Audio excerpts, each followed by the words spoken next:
When I was in the 9th grade, I drove 5 hours up north to go to the Bay Area Classic Regional Yo-Yo Tournament. It was a really big tournament for most of California, some of Nevada, and a lot of the most revered players in yo-yoing were going to be there. So, how many people here have been to a yo-yo tournament? Not seeing many people, that's okay. So basically how these work is there are usually 2 rounds, especially smaller tournaments. So there's a 1-minute preliminary round and a 2-minute final, meaning that, for my months of effort, I would have 1 man on stage to show my skills. So I started practicing about 2 months in advance, and I felt I had a pretty good routine. But once I got on stage, I was a lot more nervous than I thought I would be. My legs were shaking, and at the time I didn't know why, but afterwards I sort of came to understand. So yo-yo competitions are actually pretty straightforward. Basically, each player's skills are quantified and then compared to each other. And they do this by using both subjective categories like technical evaluations and performance evaluations, and then things called clickers.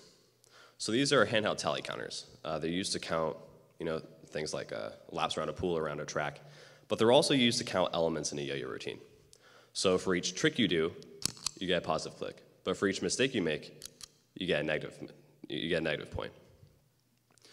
So when I got on stage, I was so close to the judges' table, which is usually right here where our audience is, and I could hear every single click.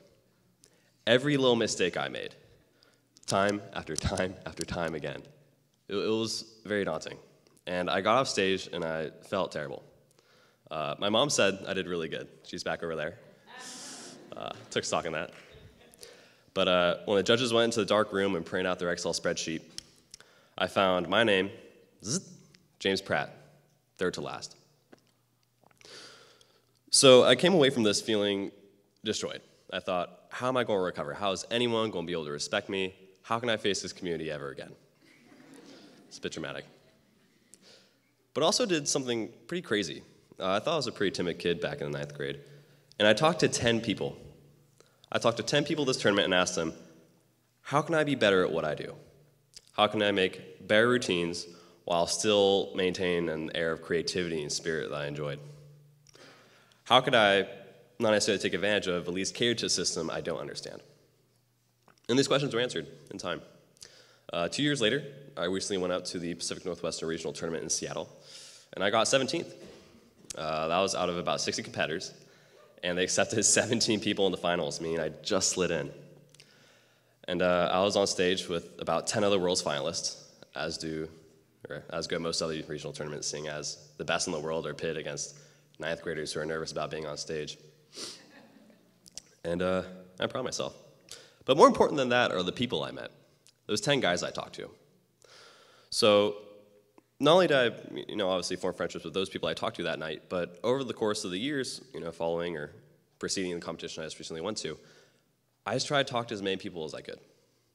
So recently, or about 4 months ago, I actually stayed at the National Yo-Yo Champion's house for a big tournament in Southern California. But also know very personally some guys up in Oregon who, out of a machine shop they all own, make nice yo-yos. They're almost artisanal in quality. So despite my lack of, rocketing success or, regional titles, I've still made some great relationships. And out of my catastrophe, I've found success in the friends I've made. Thank you.